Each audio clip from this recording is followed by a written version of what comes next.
Hello everyone, welcome back to a new video.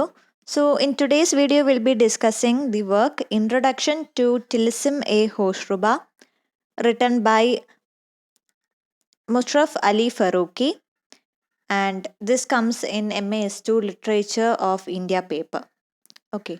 So ഈ ഒരു video എന്ന് പറയുന്നത് ഫസ്റ്റ് പാർട്ട് മാത്രമാണ്. ഈ ഒരു വീഡിയോ നമ്മൾ ഡിസ്കസ് ചെയ്യുന്നത് ബേസിക് ഇൻട്രൊഡക്ഷൻ ആണ് മുഷ്റഫ് അൽ ഫറൂഖിയെ കുറിച്ചും അതുപോലെ തന്നെ ഈ ഹോഷ്റുബ എന്ന വർക്ക് എന്താണെന്നും അതുപോലെ അതിന് ഇൻട്രഡക്ഷൻ എഴുതിയിട്ടുള്ള ഭാഗത്തിൽ എന്തൊക്കെയാണ് ഐഡിയാസ് വരുന്നതെന്നായിരിക്കും നമ്മൾ ഈ ഒരു പാർട്ടിൽ ഡിസ്കസ് ചെയ്യുന്നത്. So let start. Musharraf Ali Farooqi ഒരു പ്രോമിനൻ്റ് ആയിട്ടുള്ളൊരു പാകിസ്ഥാനി കനേഡിയൻ ഓത്തറാണ്, ട്രാൻസ്ലേറ്ററാണ്, ലിറ്റററി ക്രിട്ടിക്കുമാണ്. അദ്ദേഹത്തിൻ്റെ ഏറ്റവും വലിയ കോൺട്രിബ്യൂഷൻ എന്ന് പറയുന്നത് തന്നെ ഉറുദു ലിറ്ററേച്ചറിൽ ഒരു പ്രോമിനൻ്റ് ആയിട്ടുള്ളൊരു വർക്കായിട്ടുള്ള ഹോഷ്റുബ ദ ലാൻഡ് ആൻഡ് ദ ടിലിസം, ഈ ഒരു വർക്കിൻ്റെ ഇംഗ്ലീഷ് ട്രാൻസ്ലേഷൻ ചെയ്ത് അതിൻ്റെ ഒരു ഇൻട്രഡക്ഷൻ കൂടി അദ്ദേഹം കൊടുത്തു. അപ്പോൾ ഈ ഒരു ഇൻട്രഡക്ഷനിൽ അദ്ദേഹം റീഡേഴ്സിന് ഇതിനെക്കുറിച്ചുള്ള ഒരുപാട് ഇൻസൈറ്റ്സ് ആണ് തരുന്നത്. ഹോഷ്റുബ എന്നുള്ള ഉറുദു ലാംഗ്വേജ് ദാസ്താനാണിത്. അതായത് ഒരു ഓറൽ സ്റ്റോറി ടെല്ലിംഗ് ആണ്. പണ്ടത്തെ കാലത്ത് വാമൊഴിയിലൂടെ ആയിരുന്നു കഥകൾ പലതും പറഞ്ഞിരുന്നത്. പിന്നീടാണ് അതെല്ലാം തന്നെ എഴുതപ്പെട്ടത്. അപ്പം അതിനെ പറയുന്നൊരു പേരാണ് ദാസ്താൻ എന്നുള്ളത്. ഹോഷ്റുബ അങ്ങനത്തെ ഉള്ളൊരു ദാസ്താനാണ്. അത് ഒരുപാടധികം ഹിസ്റ്റോറിക്കൽ സിഗ്നിഫിക്കൻസ് ഉള്ളൊരു വർക്കാണ്. ഉറുദു ലിറ്ററേച്ചറിൽ തന്നെ ഒരുപാടധികം ക്ലാസിക് നമുക്ക് വിളിക്കാൻ പറ്റുന്ന ഒരു വർക്കാണ്. അത് എഴുതിയിട്ടുള്ളത് മുഹമ്മദ് ഹുസൈൻ ജാ ആണ്. ആ ഒരു വർക്കിനെ ഇംഗ്ലീഷിലേക്ക് ട്രാൻസ്ലേറ്റ് ചെയ്ത് എഴുതിയതാണ് ഫറൂഖിയുടെ അത്രയും ഒരു കോൺട്രിബ്യൂഷൻ എന്ന് പറയുന്നത്. സോ ഹോഷ്റുബയെ കുറിച്ച് പറയാം. ഹോഷ്റുബ ഞാൻ പറഞ്ഞതുപോലെ ഒരു എപ്പിക് ആണ്. ഏകദേശം 8000 പേജസ് ആണ് എൻ്റെ ഒറിജിനൽ വേർഷൻ ഉള്ളത്. അതുപോലെ തന്നെ അത് നമ്മുടെ ഹാരി പോട്ടറൊക്കെ ആലോചിക്കുമ്പോൾ നമുക്കൊരു ഹോഗ്വേർഡ്സ് ഒക്കെ ഉള്ള ഒരു മാജിക്കൽ വേൾഡ് നമുക്കറിയാം. അതുപോലെ തന്നെ ഉള്ളൊരു മാജിക്കൽ വേൾഡാണ് ഹോഷ്റുബ. അവിടെ സോർസറി ഉണ്ട്, മാജിക് ഉണ്ട്, എൻചാൻറ്റഡ് ലാൻഡ്സ് ഉണ്ട്, ഒരുപാടധികം ഹീറോയിക് അഡ്വെഞ്ചേഴ്സ് ഉണ്ട്. അപ്പോൾ ഈ ഒരു ഹോഷ്റുബയുടെ ഇൻട്രഡക്ഷനിലൂടെ ഫറൂഖി ഇതിൻ്റെ ഒരു ഒരു പ്രിവ്യൂ ആണ് നമുക്ക് തരുന്നത്. മാത്രമല്ല ഈ ഹോഷ്റുബയുടെ ഒരു ബാക്ക്ഗ്രൗണ്ട് ഇൻഫോർമേഷനും അതിൻ്റെ തന്നെ ആയിട്ടുള്ള സിഗ്നിഫിക്കൻസ് എന്തൊക്കെയാണെന്നുമാണ് ആ ഒരു ഇൻട്രഡക്ഷൻ വർക്കിൽ പറയുന്നത്. പിന്നെ ഞാൻ പറഞ്ഞതുപോലെ തന്നെ ഹോഷ്റുബ എന്ന് പറയുന്നത് നമുക്ക് നമ്മുടേതായ ഇന്ത്യൻ എപ്പിക്സ് ഉള്ളതുപോലെ തന്നെ ഉറുദു ലാംഗ്വേജിലെ ലിറ്ററേച്ചറിലെയും ഒരു ക്ലാസിക് എപ്പിക്കാണ് ഹോഷ്റുബ എന്നുള്ളത്. അപ്പോൾ ഉറുദു ലാംഗ്വേജിൻ്റെ ഒരു ഐഡിയ നമുക്ക് ഹോഷ്റുബ വായിക്കുന്നതിലൂടെ മനസ്സിലാക്കാൻ പറ്റും. അതിൻ്റേതായൊരു ലിംഗ്വിസ്റ്റിക് സിഗ്നിഫിക്കൻസ്, മെറ്റഫോറിക്കൽ എക്സ്പ്രഷൻ, അതിൻ്റേതായ സ്റ്റോറി ടെല്ലിംഗ് ടെക്നിക്സ് എന്തൊക്കെയാണെന്നൊക്കെ നമുക്കൊരു ഐഡിയ കിട്ടും. ഓക്കെ, നമുക്കിനി ടിലിസം എ ഹോഷ്റുബ എന്താണെന്ന് ഒരു ബേസിക് എൻ്റെ സ്റ്റോറി എന്താണെന്ന് നോക്കാം. ഞാൻ പറഞ്ഞതുപോലെ തന്നെ അതൊരു മിസ്റ്റിക്കൽ ആയിട്ടുള്ളൊരു വേൾഡാണ് ഹോഷ്റുബ എന്ന് പറയുന്നത്.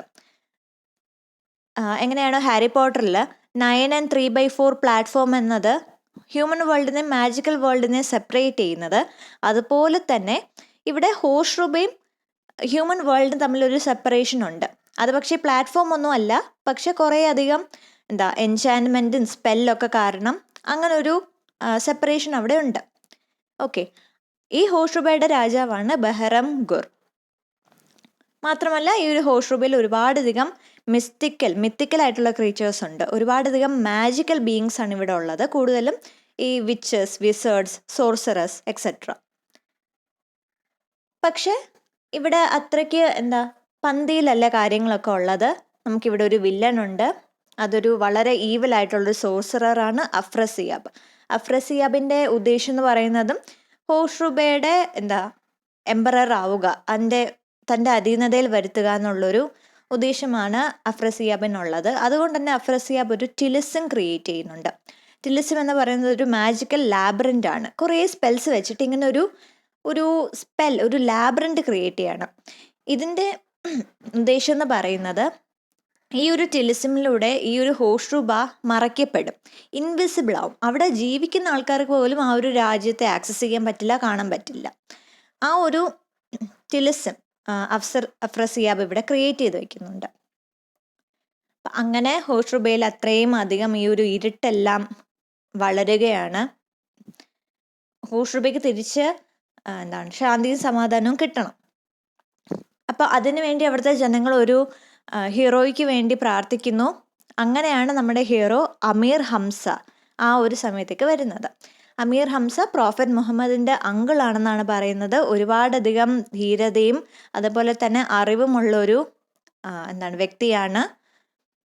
അതുകൊണ്ട് തന്നെ അദ്ദേഹം ഈ ഒരു കാര്യം ചെയ്യുക, അഫ്രസിയാബിനോട് യുദ്ധം ചെയ്യുക, ടിലിസിം ബ്രേക്ക് ചെയ്യുക, ഹോഷുബെ രക്ഷിക്കുക, ഈ ഒരു ഉദ്ദേശത്തോടെ അദ്ദേഹം അഡ്വെഞ്ചർ അതിലേക്ക് ആ ഒരു ക്വസ്റ്റിലേക്ക് പുറപ്പെടുകയാണ്. അദ്ദേഹത്തിൻ്റെ കൂടെ കുറേ കമ്പാനിയൻസ് ഉണ്ട്. ഒരാളാണ് അമർ അയ്യർ. ആ ഒരു ആള് ഒരുപാടധികം ഡിസ്ഗൈസിൻ്റെ മാസ്റ്ററാണ്. വേഷവിധാനങ്ങൾ മാറ്റാൻ പറ്റും, അങ്ങനത്തെ രീതിയിൽ ഒരു ട്രിക്സ്റ്ററാണ്.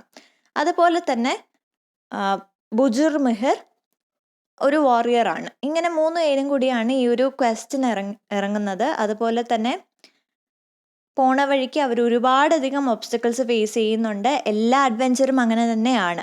നമുക്കറിയാം ഒരുപാടധികം ഒബ്സ്റ്റക്കിൾസ് അവർക്ക് ഫേസ് ചെയ്യേണ്ടി വരും. ഇവിടെയും സെയിം ആണ്. ഒരുപാടധികം അസുരന്മാരായിട്ട് ഫൈറ്റ് ചെയ്യുന്നുണ്ട്, ഷേപ്പ് ഷിഫ്റ്റേഴ്സായിട്ട് ഫൈറ്റ് ചെയ്യുന്നുണ്ട്. പക്ഷെ അവർ അവരുടെ ഒരു ധീരതയോടെ തന്നെ അവർ ആ ഒരു ക്വസ്റ്റിലേക്ക് മുന്നോട്ട് പോകുന്നുണ്ട്. അതിൻ്റെ എക്സാമ്പിൾസ് ആണ് ഇവിടെ ഉള്ളത്.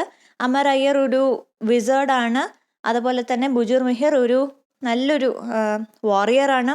മാത്രമല്ല അമീർ ഹംസയും വളരെയധികം ശക്തിയും അതുപോലെ തന്നെ വളരെയധികം അറിവുമുള്ള ഒരാളാണ്. അപ്പോൾ ഇവർ 3 പേരും ചേർന്ന് ഒരുമിച്ച് നിന്നുകൊണ്ടാണ് ഈ ഒരു പാതയിലേക്ക് പോകുന്നത്. അങ്ങനെ അവർ ടിലിസിമിൻ്റെ ആ ഒരു ഹാർട്ടിലേക്ക് എത്തുന്ന സമയത്താണ് അവർക്ക് മനസ്സിലാവുന്നത് ടിലിസിം ബ്രേക്ക് ചെയ്യണമെങ്കിൽ അതിൻ്റെ ഒരു ടാലിസ്മൻ ഉണ്ട്. ടാലിസ്മൻ എന്ന് പറയുന്നത് ഏകദേശം ഒരു നെക്ലസ് പോലത്തെ ഒരു കാര്യമാണ്, ഒരു ഒബ്ജക്റ്റാണ്. ഒരുപാടധികം മാജിക് കണ്ടെയ്ൻ ചെയ്യാൻ പറ്റുന്ന ഒരു ഒബ്ജക്റ്റാണ്. കൂടുതൽ നമ്മളത് ടാലിസ്മൻ എന്ന് പറയുമ്പോൾ ഒരു മാലയുടെ ഒരു ഷേപ്പിലായിരിക്കും നമ്മൾ കാണുന്നത്. അപ്പം അങ്ങനെ ഒരു ടാലിസ്മന് ബ്രേക്ക് ചെയ്താൽ മാത്രമേ ഈ ഒരു ടിലിസം ബ്രേക്ക് ചെയ്യാൻ പറ്റൂ എന്ന് അവർ മനസ്സിലാക്കുന്നു. ഈ ടാലിസ്മൻ ഉള്ളത് അഫ്രസിയാബിൻ്റെ ഏറ്റവും പവർഫുൾ ആയിട്ടുള്ള ഒരു ആലൈ, ഒരു സോർസറസ് ആണ്. Her name is Noorbaksh. നൂർബക്ഷിൻ്റെ കയ്യിലാണ് ഈ ഒരു ടാലിസ്മൻ ഉള്ളത്. അപ്പോൾ നൂർബക്ഷും അത്രയധികം പവർഫുൾ ആയിട്ട് ഒരാളാണ്. അപ്പോൾ അമീർ ഹംസയും നൂർബക്ഷും തമ്മിലൊരു ഫൈറ്റ് നടക്കുന്നുണ്ട്. അതിൽ നൂർബക്ഷ് ഒരുപാടധികം സ്പെൽസ് ഉപയോഗിക്കുന്നുണ്ട്. പക്ഷേ അമീർ ഹംസ അതെല്ലാം തന്നെ ചെറുക്കാനുള്ളൊരു ശക്തി അയാളുടെ ഉള്ളിലുണ്ട്. അങ്ങനെ അവസാനം നൂർബക്ഷിനെ കീഴ്പ്പെടുത്തി ടാലിസ്മൻ കൈക്കലാക്കി ടിലിസം ബ്രേക്ക് ചെയ്യുന്നുണ്ട്. അങ്ങനെ ഹോഷുബയിലേക്ക് തിരിച്ച് ആ ഒരു ടിലിസം ബ്രേക്ക് ചെയ്യുന്നതിൽ ഇരുട്ടെല്ലാം മാറുന്നു. ഹോഷുബയിലേക്ക് തിരിച്ച് സമാധാനവും ശാന്തിയെല്ലാം തിരിച്ചു വരുന്നു. അതിനുശേഷം ഒരു ക്ലൈമാക്സ് ഉണ്ട്. ക്ലൈമാക്സിൽ നമ്മുടെ അമീർ ഹംസയും അഫ്രസിയാബും തമ്മിലാണ് ആ ഒരു ഫൈറ്റ് നടക്കുന്നത്. ടിപ്പിക്കൽ ഗുഡ് വേഴ്സസ് ഈവിൽ എന്നുള്ളൊരു ഫൈറ്റാണ്. അവിടെ ഒബ്വിയസ്ലി ആരുടെ കൂടെയാണോ നന്മയുള്ളത്, ആരുടെ കൂടെയാണോ ശരി ഉള്ളത്, ആ ആളായിരിക്കും ജയിക്കുന്നത്. അതുകൊണ്ട് തന്നെ അമീർ ഹംസയാണ് ഈ ഒരു ഫൈറ്റിൽ ജയിക്കുന്നത്. അഫ്രസിയാബ് കീഴ്പ്പെടുത്തുകയാണ്, അഫ്രസിയാബിനെ ബാനിഷ് ചെയ്യുകയാണ്. അങ്ങനെ ഹോഷുബയെ രക്ഷപ്പെടാൻ പറ്റുന്നു. അതുപോലെ തന്നെ അമീർ ഹംസയുടെ പേര് ഒരു ലെജൻഡായി മാറുന്നു. അദ്ദേഹത്തിൻ്റെ കറേജിൻ്റെയും അദ്ദേഹത്തിൻ്റെ ഹീറോയിസത്തിൻ്റെയും കഥകൾ ഒരുപാടധികം ജനറേഷനിലേക്ക് ഈ ഒരു എപ്പിക് വഴി, ക്ലാസിക് വഴി മറ്റുള്ള കുട്ടികളും പഠിക്കുന്നു. ഇതാണ് ടിലിസം എ ഹോഷുബയുടെ ഒരു ബേസിക് സ്റ്റോറി. നമ്മുടെ എല്ലാ എപ്പിക്സ് പോലെ തന്നെ കാലങ്ങളായിട്ട് കണ്ടുവരുന്ന ഒരു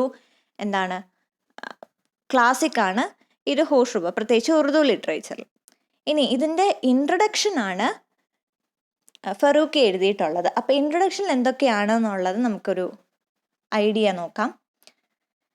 ഞാൻ പറഞ്ഞ പോലെ തന്നെ ഈ ഒരു ഹോഷുബയുടെ ഒരു പ്രിവ്യൂ പോലെയാണ് ഇൻട്രൊഡക്ഷൻ വരുന്നത്. അതിൽ ആദ്യം തന്നെ ഓഥർ റീഡറിനെ അഡ്രസ്സ് ചെയ്യുന്നുണ്ട്. കാരണം ഈ ഒരു അമീർ ഹംസയുടെ കഥയാണ് ഇതിൽ പറയുന്നത്. അമീർ ഹംസയുടെ കഥ എന്ന് പറയുന്നത് വെറും ഒറ്റൊരു സ്റ്റോറി മാത്രമല്ല.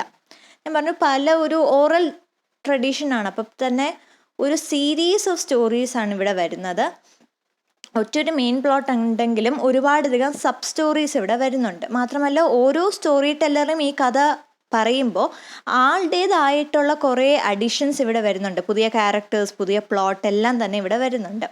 അപ്പോൾ ശരിക്കും ഇതൊരു ഹോഷ്റുബ സീരീസാണ്. അതിൽ ഫസ്റ്റ് ബുക്ക് മാത്രമാണ് ടിലിസിമെ ഹോഷ്റുബ.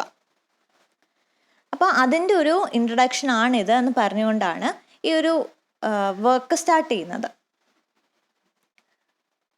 മാത്രമല്ല അദ്ദേഹം പറയുന്നുണ്ട്, ഇത്രയും 24 വോളിയം ഉള്ള ഈ ഒരു വർക്കിനെ ട്രാൻസ്ലേറ്റ് ചെയ്യാൻ പറ്റുന്നത് തന്നെ വലിയൊരു ടാസ്ക്കാണ്. പക്ഷേ എത്രമാത്രം അതിനോട് നീതി പുലർത്താൻ പറ്റുമോ അത്രമാത്രം നീതി അദ്ദേഹത്തിന് പുലർത്താൻ പറ്റിയിട്ടുണ്ടെന്ന് അദ്ദേഹം പറയുന്നു.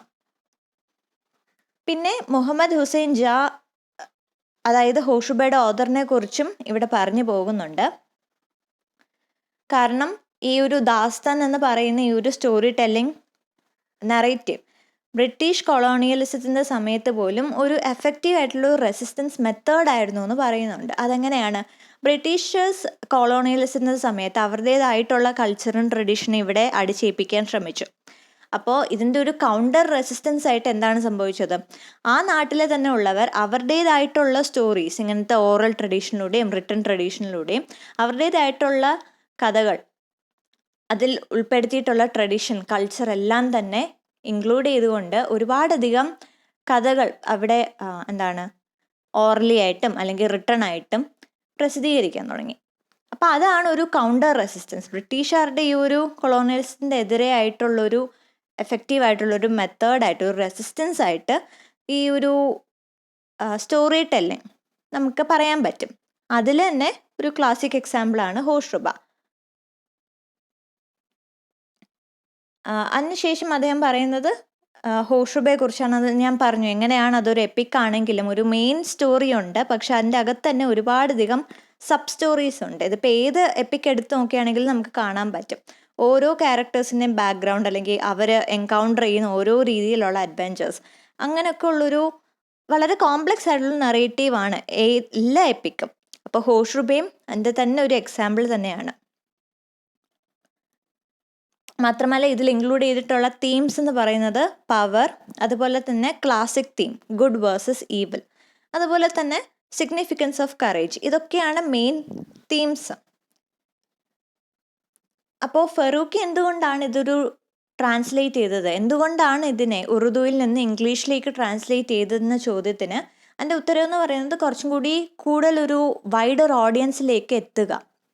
കാരണം ഇതിൽ ഇൻക്ലൂഡ് ചെയ്തിട്ടുള്ള മോറൽസ് എന്ന് പറയുന്നത് നമ്മൾ പറഞ്ഞതുപോലെ തന്നെ നന്മ ആരുടെ കൂടെയാണോ ഉള്ളത്, ശരി ആരുടെ ഭാഗത്താണോ, അവർക്ക് എപ്പോഴും ജയം ഉണ്ടാകും. കുറേ അധികം കഷ്ടപ്പാടുകൾ ഉണ്ടാകും, പക്ഷേ ഏറ്റവും അവസാനം വിജയം എപ്പോഴും അവരുടെ കൂടെ ഉണ്ടാകും. അതാണ് ഒരു വലിയൊരു മെസ്സേജ്. ഈ ഒരു മെസ്സേജ് ഒരു ഗ്ലോബൽ ഓഡിയൻസിലേക്ക് എത്തിക്കാൻ വേണ്ടിയാണ് ഉറുദുവിൽ നിന്ന് ഇംഗ്ലീഷിലേക്ക് ഈ ഒരു ട്രാൻസ്ലേഷൻ വന്നത്. ആ ഒരു കാര്യം കൂടി പറയുന്നുണ്ട്. ആൻഡ് കൺക്ലൂഷനായിട്ട് അദ്ദേഹം പറയുന്നത് ഉറുദു ദാസ്താൻസിനെ കുറിച്ച് തന്നെയാണ്. കാരണം നമ്മൾ നേരത്തെ പറഞ്ഞത് തന്നെയാണ്, ഉറുദു ലിറ്ററേച്ചറിൽ ഒരു ക്ലാസിക് എക്സാമ്പിൾ അല്ലെങ്കിൽ ഒരു റെപ്രസെൻറ്റേറ്റീവ് എന്ന് പറയുന്ന ഒരു വർക്കാണ് ഹോഷ്റുബ എന്ന് പറയുന്നത്. ഈ ഒരു വർക്ക് പഠിക്കുന്നതിലൂടെ സ്റ്റുഡൻസ് ആണെങ്കിലും സ്കോളേഴ്സ് ആണെങ്കിലും അല്ലെങ്കിൽ ന്യൂട്രൽ ആയിട്ടുള്ള റീഡേഴ്സ് ആണെങ്കിലും ശരി, നമുക്ക് ആ ഒരു ലിറ്ററേച്ചർ അല്ലെങ്കിൽ അതിൻ്റെ ഒരു ഹിസ്റ്റോറിക്കൽ, കൾച്ചറൽ, ലിംഗ്വിസ്റ്റിക് സിഗ്നിഫിക്കൻസ് നമുക്ക് മനസ്സിലാക്കാൻ പറ്റും. കുറച്ചും കൂടി ഉറുദു ലിറ്ററേച്ചറിനെ തന്നെ അപ്രീഷിയേറ്റ് ചെയ്യാൻ പറ്റും. അപ്പോൾ അതും കൊണ്ടും കൂടിയാണ് ഈ ഒരു വർക്കിൻ്റെ ഇൻട്രഡക്ഷൻ എഴുതാൻ വേണ്ടി അദ്ദേഹം ശ്രമിച്ചത്. അങ്ങനെയാണ് ഈ ഒരു ഇൻട്രഡക്ഷൻ്റെ ബേസിക് ഐഡിയ. സോ ഈ ഒരു ഭാഗം വെച്ച് ഈ ഒരു വീഡിയോ കൺക്ലൂഡ് ചെയ്യാണ്. നമ്മൾ ഇൻട്രഡക്ഷൻ നോക്കി, അതുപോലെ തന്നെ ഹോഷ്റുബയുടെ ബേസിക് സ്റ്റോറി നോക്കി, ആൻഡ് ഈ ഒരു ഇൻട്രഡക്ഷനിൽ എന്തൊക്കെയാണ് ബേസിക് ഐഡിയാസ് പറയുന്നതെന്ന് നമ്മൾ അനലൈസ് ചെയ്തു. സോ നെക്സ്റ്റ് വീഡിയോയിൽ നമ്മൾ അനാലിസിസിലേക്ക് പോവുകയാണ്. കുറച്ചും കൂടി ഒരു ക്രിട്ടിക്കൽ അനാലിസിസ് ആയിരിക്കും. ക്യാരക്ടേഴ്സ് എന്തൊക്കെയാണ്, അവരുടെ ബാക്ക്ഗ്രൗണ്ട് എന്തൊക്കെയാണെന്ന് നമ്മൾ നോക്കും. Also critical appreciation of the work. So ഇതെല്ലാം നെക്സ്റ്റ് പാർട്ടിലായിരിക്കും. I hope you have understood the things that we have discussed so far, and I'll see you in the next video. Till then, take care, and don't forget to like the video and share your opinion as well. Thank you.